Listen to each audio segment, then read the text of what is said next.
जय जगन्नाथ बंधु एक नुआ इनफॉर्मेटिव वीडियो को आपण मानक स्वागत। आज वीडियो रे आमे मधुबाबू भत्ता एवं इंदिरा गांधी भत्तार सैंक्शन प्रक्रिया उपरे जानिबा। आपण माने जानिथिबे पूर्वरु आमर मधुबाबू भत्ता योजना हेउ किंबा इंदिरा गांधी भत्ता योजना हेउ फॉर्म माध्यम रे ब्लॉक ऑफिस को जाई आमे भत्ता अप्लाई करूथिले, किंतु एबे आमे ऑनलाइन माध्यम रे भत्ता अप्लाई करूछे। भत्ता अप्लाई करदेला परे ताहार परवर्ती स्टेज बा इनक्वारी स्टेटस केमिति चेक करि परिबा चलंतु आजिर वीडियो रे देखिबा एवं शिखिबा।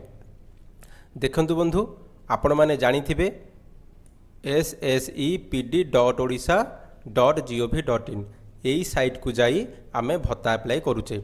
एई साइट को जाई मध्य आमर भत्ता अप्लाई करदेला परे तार जो स्टेटस केउ ऑफिसर पाखरे आमर भत्ता एप्लिकेशन फॉर्म टी पड़ी ताको आमे ऑनलाइन केमी चेक करबा एबे जानिबा। देखंतु आपण माने ssepd.odisha.gov.in साइट को आसिला पर ए भली आपन को इंटरफेस शो करिवो। आपण माने कोन करिवे तळ को स्क्रॉल करिवे। देखंतु एटा अछि बेनिफिशियरी सर्विस। बेनिफिशियरी सर्विस आसिला पर एठी देखंतु पेंशन स्कीम अछि। ए पेंशन स्कीम उपरे क्लिक करिवे। पेंशन स्कीम उपरे क्लिक कला परे देखंतु एटी तीनोटी ऑप्शन अछि। चूज स्कीम एठी आपण स्कीम चूज करके भत्ता को अप्लाई करूछंती। धरिनतु आपण मधुबाबू भत्ता अप्लाई करूछंती, एठी मधुबाबू पेंशन योजना अप्लाई क्लिक करी एठी प्रोसीड करूछंती। नेशनल सोशल असिस्टेंट प्रोग्राम रे क्लिक कले आपण इंदिरा गांधी भत्ता पई पेंशन अप्लाई करूछंती, एठी सिलेक्ट करी आपण प्रोसीड करूछंती। आपण जले भत्ताटा को अप्लाई कर दोछंती आपण को एई भलिया भाबरे गोटे रिसिप्ट मिलुची। ए रिसिप्ट रु देखंतु एठी आधार नंबर थिबो, एठी आपनकर डेट ऑफ बर्थ थिबो, एठी रोजी आपनकर एप्लिकेशन नंबर। ए एप्लिकेशन नंबर माध्यम रे आपण कोन करिवे आपनकर भत्तार स्टेटस चेक करि परिबे। देखंतु एबे जानि गले जे काहा को नै कि आपनकर भत्ता स्टेटस चेक करिवे। आपण आधार नंबर डेट ऑफ बर्थ माध्यम रे चेक करि परिबे एवं एप्लिकेशन नंबर माध्यम रे मध्य चेक करि परिबे। तो चलतु एबे जानिबा। देखंतु चूज स्कीम रे आपण जे सिलेक्ट करूछंदी आपण भत्ता अप्लाई करिवे। एठी देखंतु ट्रैक एप्लिकेशन स्टेटस जदि यार ऊपर आपण क्लिक करूछंदी आपणकर भत्ता स्टेटस आपण चेक करि परिवे। देखंतु आपण जदि मधुबाबू भत्ता अप्लाई करथिबे ताले एठी मधुबाबू पेंशन योजना ऊपर क्लिक करिकि ट्रैक करिवे। जदि इंदिरा गांधी भत्ता योजना अप्लाई करथिबे एठी नेशनल सोशल असिस्टेंट प्रोग्राम ऊपर क्लिक करी ट्रैक करिवे। तो आमे एठी मधुबाबू पेंशन योजना क्लिक करूचे, एठी ट्रैक उपरे क्लिक करूची। देखंतु आपण को ट्रैक उपरे क्लिक कला परे आपण को ए भलिया ऑप्शन शो करिवो। एठी देखंतु ट्रैक यूजिंग एप्लिकेशन नंबर आपण जानि छंदी। एठी आपण कोन करिवे ना ए ट्रैक नंबर को देई सर्च करि परिबे किंबा एठी आपणकर आधार नंबर एंट्री करिवे, एठी डेट ऑफ बर्थ एंट्री करिवे। कला परे एठी सर्च उपरे क्लिक करिवे। चलंतु आमे गोटे करके देखिबा।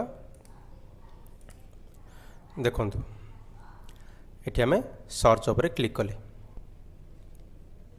देखंतु एठी क्लिक कला परे एठी कोन आसुची आपणकर ट्रैकिंग यूजिंग शो करूची। Applicant name, father's name, Aadhaar number, district, mobile number, application status.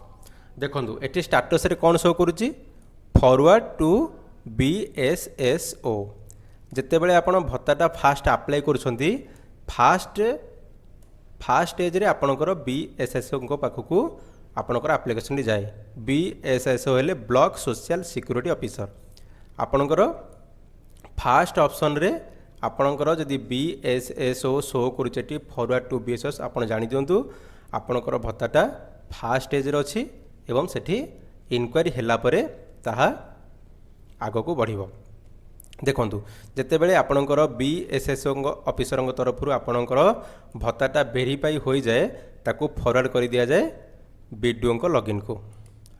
देखंतु एई भली भाव रे शो करिवो आपनको फॉरवर्ड टू वीडियो। ता माने आपणकर BSSO को तरफ भत्ता वेरीफाई करा जाइछि एवं ताको फॉरवर्ड करा गला वीडियो पाखकू। एटा हला स्टेज 2 आपणकर ब्लॉक डेवलपमेंट ऑफिसर पाखकू आपणकर चली जाइछि। जेतेबेले वीडियो तरफ वेरीफाई हो जाए इनक्वारी रिपोर्ट सबमिट हो जाए सब ठीक ठाक थाए देन आपणकर स्टेज 3 को जाए स्टेज 3 है SSO जहाँकि आमर sub divisional social security officer यहाँ है आपणकर third stage first BSSO then BDO then SSO आपणकर यहाँ third stage then third stage रु जितेबाला फरवर्ड करा जाए आपणकर एप्लिकेशनटा सेटा जाए स्टेज 4 को जोटा कि आमर सब कलेक्टर जितेबाला SSO भेरीफाई कर दियंती एवं आपनकर एप्लिकेशनटा सब ठीक ठाक थाए से सब कलेक्टर पाखक पठे दियंती एवं ये जो स्टेज 4 रे आपनकर भत्ताटी सैंक्शन हुए सब कलेक्टर भत्ता सैंक्शन करती सब कलेक्टर भत्ता सैंक्शन हो गला परे आपनकर भत्ताटी फॉर्मटी को से पठे दियंती DSSO जहाँकि डिस्ट्रिक्ट सोशल सिक्यूरीटी ऑफिसर देखंतु जितेबाला एठी एमती लिखिबो approved application forward to DSSO आपण जानिनंतु जे आपनकर भत्ताटी सैंक्शन होई जाइछि एबे आपण क्लियर हो गले जे केउ स्टेज रे आपण चेक करि परिबे जो केउ स्टेज पर केउ स्टेज को जीवो एवं केउ ऑफिसर माखरे पड़िछि किंतु बेले बेले कोन हुए ना आपनकर भत्ताटी रिजेक्ट हो जाए सेटा मध्य रिजेक्ट हुए आपन को मध्य एभली भाव में शो करिवो देखंतु rejected by BSSO after verification एटी रीजन कोन रही RI रिपोर्ट आपन एटाठू जानि परिबे जे आपनकर भत्ताटी रिजेक्ट होईछि कि सैंक्शन होईछि जदि रिजेक्ट होईछि आपण माने कोन करिवे ना एठी जेउ ऑफिसर को पाखरे जो स्टेज रे दखौछि आपण माने सेठी को जिवे बर्तमान देखंतु एटी BSSO दखौछि BSSO एटी रिजेक्ट करिसंती रिजेक्ट रीजन कोन रही RI रिपोर्ट सबमिट न करिया हेतु भत्ता एप्लिकेशन टी रिजेक्ट करा जायछि तो आपण ब्लॉक को जाई आपनकर RI रिपोर्ट हो किंबा आपनकर जो इनकम सर्टिफिकेट आपण देई परिबे एवं सेठु ही आपण प्रोसेस पुनर्बार आरंभ